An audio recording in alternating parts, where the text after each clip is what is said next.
Hello，大家好，今天又到了我们每天读经5分钟。那我们今天继续来推进六祖坛经的进度。上一期我们读到的内容是五祖弘忍传法给六祖慧能之后，他告诉六祖慧能说：“你必须要马上下山往南方去，否则的话呢，你现在继承了衣钵，恐怕有人要来抢你的衣钵，会对你的生命有所危险哦。”那慧能告诉祖师说呢，他对于这个山路呢并不熟悉。那祖师就告诉他说：“没关系，我送你下山。”这时候呢，五祖就送慧能下山呢，并且送他到这个渡江的江口，而且呢，五祖还亲自划船送六祖慧能过江。这时候呢，六祖慧能就告诉五祖说呢，应该是弟子来划船才对啊，怎么是让师父您来划船呢？那五祖弘忍就说呢，本来就是我渡你呀、那这个就是双关语哦，一个是指划船渡他到对岸，另外一个是指在心性上面呢，引导他对于这个菩提自信能够大彻大悟，让他在心灵当中也渡他到对岸。等于是除了渡他过江以外呢，心灵上也是渡他上岸的。这时候慧能呢，因为他已经大彻大悟了，他就跟五祖弘忍说：“确实呢，当我迷的时候呢，是要靠师父您来渡我的。可是现在我已经悟了，所以说从今以后呢，路还是得我自己走哦。师父你不可能陪我走一辈子，所以说悟了之后，接下来路呢，得要靠我自己努力来走了。那凭借的呢，就是菩提自信。因为五祖弘忍让所有的徒弟写诗句，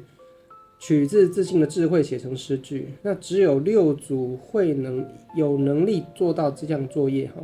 所以说，六祖慧能经过五祖的引导和印证，他已经能够取自自信智慧来引导他未来要怎么走了哈。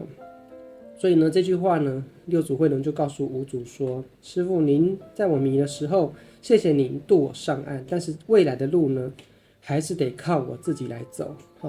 渡的名称虽然一样，但是呢，一个是师父引导我们，一个是靠我们自己运用自信智慧来走未来的路。所以说慧能说呢，我是南方人嘛，是属于很边陲地带的居民我的连口音都不标准。那非常感谢五祖弘忍呢，还愿意看得起我，愿意能够抛开这个人有南北的这个分别呢，能够将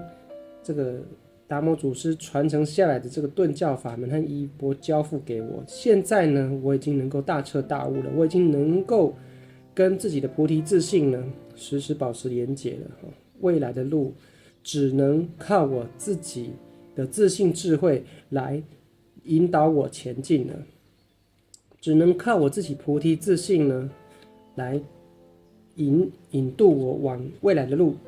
前进了，这样子。所以说，其实我也有时候也跟一些同修分享，就是其实我们学很多老师的引导，还有很多经典文字的引导，不管是《金刚经》《法华经》《道德经》什么经，其实呢，这些经典和这些老师扮演的角色都是迷时师度而已。可是未来的路呢，当你悟了本性之后，未来的路呢，不可能靠老师帮你走，要靠自己不断去修，包含菩萨行菩萨道也是一样，菩萨都是开悟的圣人，但是他们也是用自己的自信菩提自信呢，来去行菩萨道的修行之路。所以说开悟之后要不要修呢？还是要修，而且呢得靠自己来走了，不能够再依赖外在的力量来引导了。这样子，那五祖弘忍就说：“没错，没错。”然后五祖非常欣慰，他说呢，有了像六祖慧能这样子的传承人呢，以后呢，佛法呢将会在六祖慧能的手中呢，大肆的弘扬开来会因为六祖慧能呢，能够将佛法大肆弘扬开来。但是呢，五祖弘忍也告诉六祖慧能说，这件事情不是马上去做的。他告诉六祖慧能说，不宜速说，佛法难起。那这边的内容呢，我们就明天再继续聊了。那我们今天就先读到这边了，那我们就明天见喽，拜拜。